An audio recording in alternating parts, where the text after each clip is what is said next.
Today is gonna be real. Yes, sir. We're gonna get to the facts. You know, we're gonna need you guys too. I'm gonna answer any of you guys' questions, and we're gonna make this day a great day.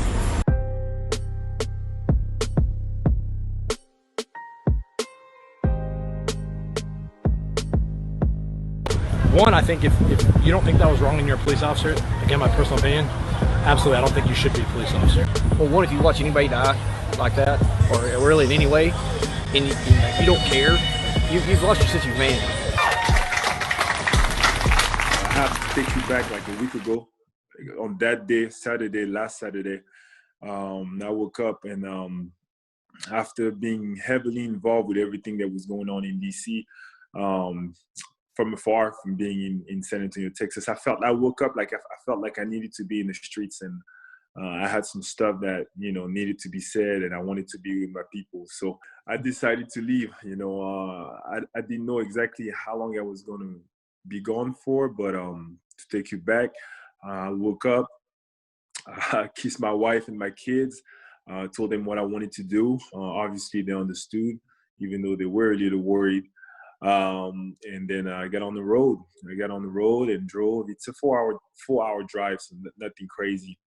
And went on and met up with King, the main guy at the nonprofit organization SLAP. And you know, we got down to the streets. And the first stop was Dallas downtown. You know, and it was a lot of people, a lot of powerful message. So to be part of that was very special. To me, it's important to have talks with, you know, cops. It's important to get the story from different angles, because right now, and I just posted something on my Instagram, you have to be careful of the narrative.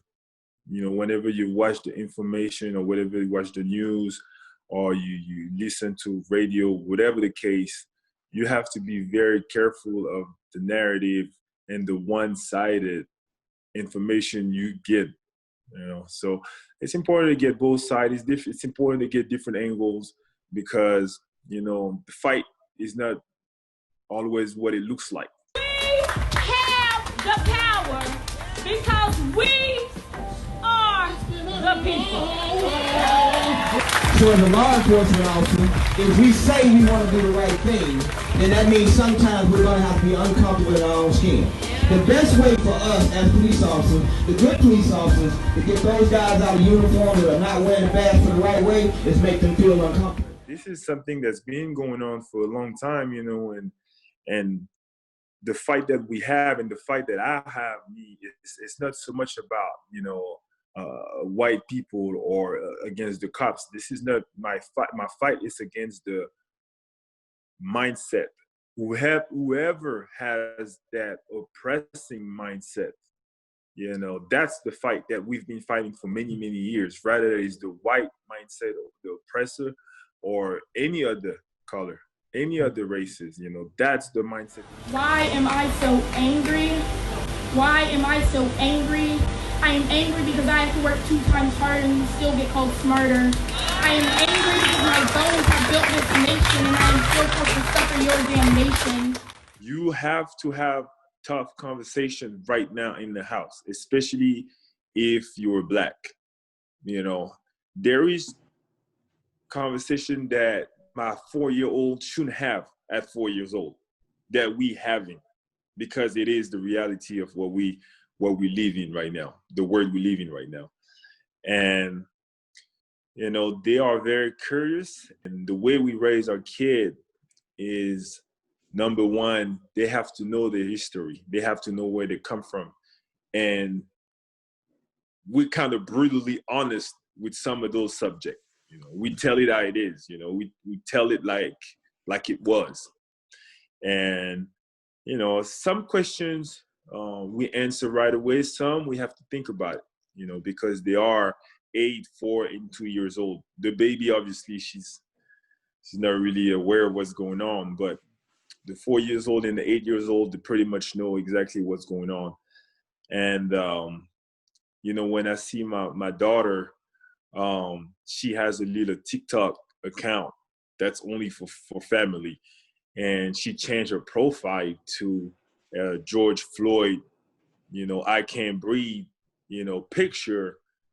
That's to tell you like how she's affected by that. This is also why I did it and why I want to, I wanted to share. I wanted to utilize my platform the best way possible because, you see a lot of stuff on TV and sometimes, you don't get to see other stuff that are equally as good, are equally as important, but they don't get really the coverage, and I felt like, what I experienced, Dallas, but also Wiley, Texas, was powerful, just to be able to have conversations, different angles and in a peaceful way. Because after, we had the gathering, we also did a march and it was hand on hand and it was very peaceful and it was everybody, it was it was nobody fighting. It was, it was very peaceful. And I felt like the message was strong, so as I'm looking at what's going on in DC, and I think it's great, and I'm all for it, I also wanted to show what a little city like Wiley, Texas is doing, which was big time to me. So, it gave me a great opportunity, and I'm glad that I'm able to, you know, share it with you, Dave, and share it with the world, through my platform. What I want to do is use my platform and give it to you guys.